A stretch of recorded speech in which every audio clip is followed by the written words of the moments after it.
this video, I'm going to talk you through how you can use the AIDA formula for writing sales letters. Now, AIDA stands for attention, interest, desire, and action. Now, let's look at each of these steps individually. Okay, let's talk about getting the reader's attention.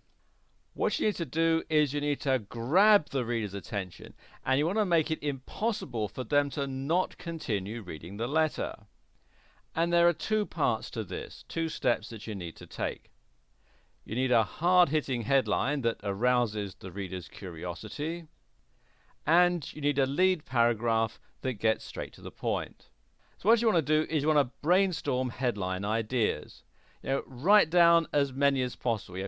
Don't worry about whether they're any good or not. At the moment, your emphasis is going to be on quantity rather than quality. So just write down the first thing that comes into your head that you think might be good as a headline. And then you want to narrow the list down to 3 or 4. And then use the most promising one, but keep the rest in reserve for testing purposes. Now, when it comes to your lead paragraph, you want to ask the sort of questions that your reader is asking himself or herself. So you want to get inside their mind almost, and you want to think, well, what are they asking themselves? What sort of questions are they asking themselves?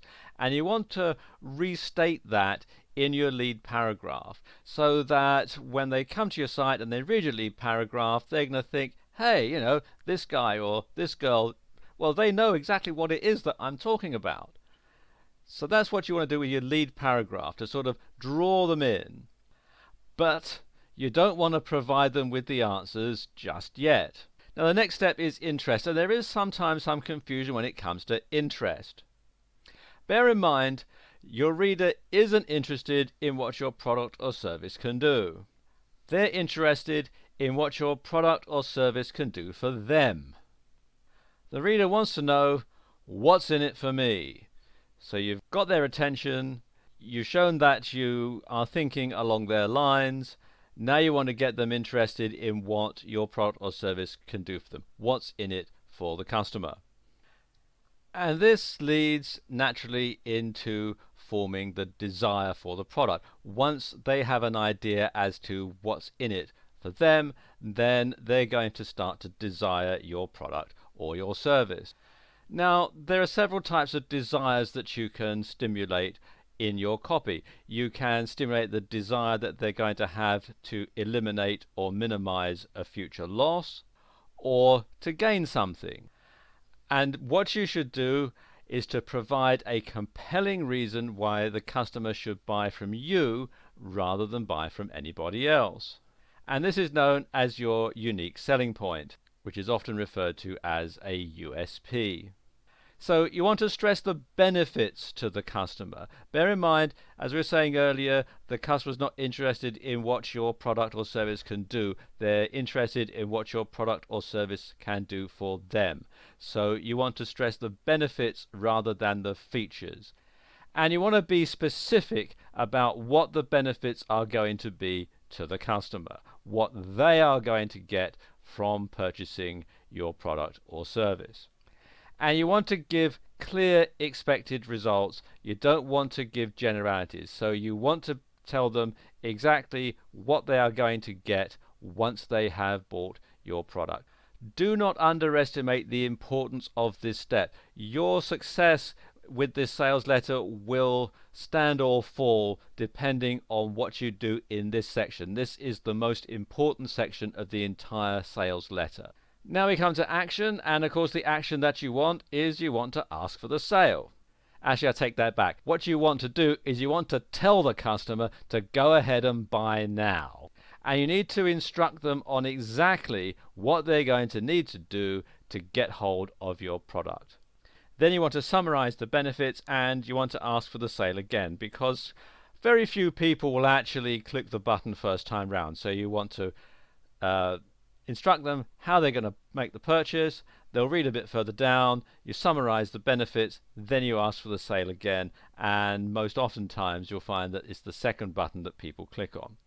You also want to create scarcity to encourage reluctant purchasers to make up their minds. Some people might think, well, yes, I'm not sure I really need this or not. But if there's a limited quantity or the price is going to go up, then that is going to encourage them to make a decision. And you want to have a guarantee to minimize the risk to the customer, so they know that if it turns out to be not what they want, they can simply get onto you and get a refund and get their money back. And you want to make the buying process as simple and hassle-free as possible for the customer. Another thing that you might want to do is to use the PS of the sales letter to restate the most important benefit or to emphasize your guarantee, and then you want to give the customer another opportunity to purchase. So there you go. That's how you can use the AIDA formula for writing sales letters. In this video, I'm going to give you an overview of using JVZoo as a product seller. Okay, the first thing to do is to come here to jvzoo.com and click here on this button that says Become a Seller. It takes you through to this page where it tells you all about JVZoo and explains all the stuff that they do. And if you scroll down to the bottom of the page, you can see this button here that says Sign Up Now. It's free. Simply click on it. It takes you through to this page here where you can fill out all of the information that you need to register for the account. They'll need your full name, your email address, your password. They'll also want to know what country you're a citizen of. And then you have to give them a phone number where they can call you to verify the details. Now this can be a landline or it can be a cell phone. So you have to fill out all this and then click on the button here that says Register. And then, as it says here on the site, you're going to be called as soon as you submit this form to verify your phone number. So you won't be able to use the account until your phone is verified. Once you've logged in, it takes you through to the dashboard, which gives you a breakdown of your sales and profits. Now, I don't have anything listed on JVZoo at the moment, so it's all showing zeros. But basically, if I had a product here, it would tell me how many clicks I got, how many visitors, how many sales, the gross revenue, how much had been paid to affiliates, and it would give me my daily profit. And then it would tell me how much I'd made from affiliate sales, and again the same sort of stats here, and it also give me the figures for yesterday as well. Let's just go up to the top of the page. Up here at the top of the page you'll see there's these drop down menus that go through the different functions. Let's just go through the one for the sellers. This one here takes you to your sellers dashboard. This one here takes you to sales funnels, and this is where you can have more than one product on JVZoo, and you can then have upsells and downsells for the various products. There is quite a detailed video on that page which talks you through it, perhaps a bit better than I can, so I'm not going to go into detail on that in this particular video. With split tests, let's just take a look at that. With split tests, what you can do is compare how two different sales pages perform. So you can have two different sales pages, two different types of copy or two different headlines, and you can alternate them, and JVZoo will keep track of which one performs the best, and then you can simply discard the one that doesn't work and keep on with the one that does work, which is very powerful indeed. Then you've got custom checkout banners, and this is where you can upload a banner to customize the checkout, to make it look a bit more professional, to make it look like it all fits in with the design of your site. Then we have JVs, and this, as one would expect from the name, is where JVZoo really scores. Let's just click on that and I'll show you. Now there is a very good video on how you set up JV contracts here, which goes into a lot of detail, so I won't go over it exactly in this video, but you can see you can add in JVs for your various products. So you can have a name of a JV, and you can list your JV partners and so on. And JVs are really the heart of JVZoo, and it's how you can really get a lot of affiliate sales and really boost the sales of your product.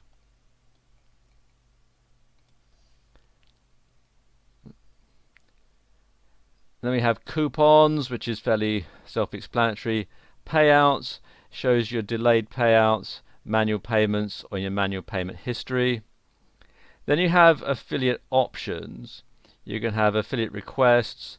It lists your affiliates. You can sync it. Auto-approved affiliates and banned affiliates as well. And then there are the reports. You've got the amounts that are paid to affiliates. You've got your sales, pre-approvals, and transaction reports. And then finally, you've got these links here. We can get a JVZoo get response account. You can add a list to a JVZoo get response account, or you can get a JVZoo send reach account. So you can see there's lots of information here on the site, and the great thing about JVZoo is, of course, it's all free. There's no upfront payments. You can get your product listed on JVZoo. They will actually host your product for you, and they make the whole experience very, very seamless indeed. In this video, I'm going to share my top 3 tools for creating ebooks. And the first tool is an online tool, and it's PDF Converter, and you can access it at freepdfconvert.com. And what you can do via this site is you can convert things like Excel spreadsheets, Word documents, PowerPoint, images, web pages, and other things into a PDF. You simply select the files, click here, and a new window will open, and you can select the files on your computer's hard drive, upload them, and then decide whether you want it to convert it to a PDF or one of these other file formats here. And you can also do it in reverse. You can convert a PDF document into, say for example, a Microsoft Word file, and you can do it all online. There are free and paid for versions. If you find you're using this quite a lot, then it's a good idea to sign up for the paid for version. Otherwise, the free version is perfectly adequate. The next tool is OpenOffice, which you can find here at openoffice.org. And there's also its sister product, which is called LibreOffice, which you can find here at libreoffice.org. And they are basically the same thing, but they are free open source office suites. Let me show you what they look like. And this is the desktop for LibreOffice, which is the software that I have on my computer. And as you can see, it's similar to most word processing software packages like Microsoft Word and so on. And it's very versatile. But the great thing about both LibreOffice and OpenOffice is you can save a document as a PDF directly from within the software. So all you have to do is to create your document.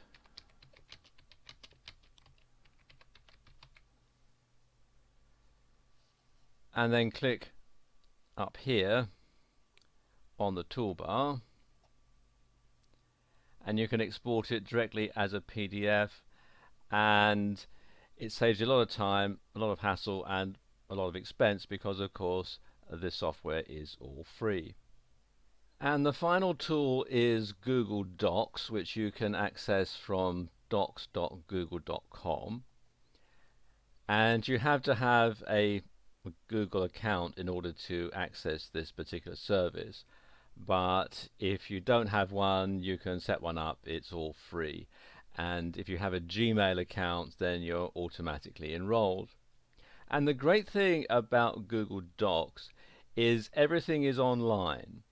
So you can access your document from any computer, anywhere, as long as it's able to connect to the internet. And you can also share documents online with other people. So if you're working on an ebook with somebody else, you can both collaborate on the same document and make your revisions, and you don't have to spend time emailing them to one another and so on. So it is very convenient. And the interface and the way that it's all set up is very similar to most standard word processing software packages, like Microsoft Word and so on. So there you go. These are my 3 top tools for creating ebooks.